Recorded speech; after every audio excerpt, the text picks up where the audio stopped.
I was born deaf. Not being able to hear hasn't stopped Rose Adams from doing what she loves, teaching.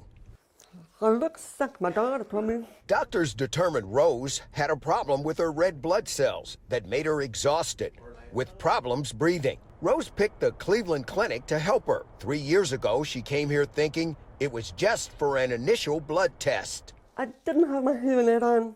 I didn't have my reading glasses. I didn't have the charger for my cell phone.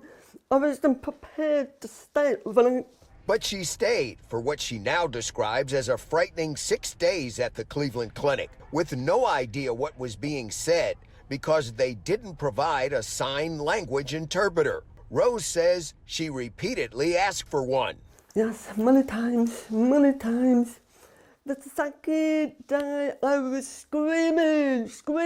I wanted to go home. I didn't want to be there. They were giving me drugs that I was allergic to. I didn't know that they gave me the drug. They were doing all the tests that I didn't know what they were doing. I felt like a dog. No, I felt like a dog. And that's how I felt like. And I was told to be quiet. Bad ones, other patients. Rose sued the Cleveland Clinic, claiming it violated the Americans with Disabilities Act. She says it wasn't until day 3 when they tried a video hookup with an interpreter, but that didn't work. On day 4, she says an interpreter did arrive, but her doctors weren't here. And then on days 5 and 6, she said no interpreter was around, and she ended up going home. My condition got worse. I didn't get better. I got worse. So the Cleveland Clinic was supposed to be the #1 top hospital for my condition, but they did nothing for me. This type of insensitivity occurs all the time for people that are deaf.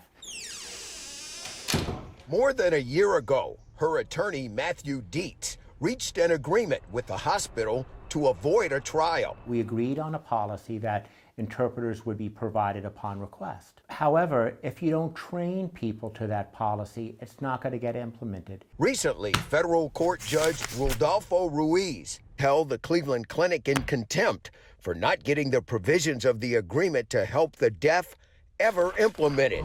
Writing, the court finds it impossible that a health system entrusted with the care of millions and with revenues exceeding $10 billion a year is incapable of showing its employees a 15-minute video to help ensure that deaf patients are treated equitably.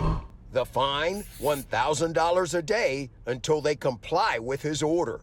As the judge said, a year has gone by, and basically there hasn't been a change at the hospital according to the court. They would not get the quality care that they should have. It was actually really a relief to get some action from the court. In a statement, the Cleveland Clinic told us, "We are currently reviewing all aspects of this case and working with new legal counsel to determine what additional steps need to be taken to ensure we are fully compliant with the court's order. We are committed to ensuring that all patients have access to compassionate, high-quality care." Rose switched to another medical facility and is feeling better, including a surprise from her then-boyfriend that came at the bowling alley. A proposal. We asked the Cleveland Clinic to let us know when it's met the judge's standard for being able to treat a deaf person who comes here for medical care equally. In Weston, Willard Shepard, NBC6 News.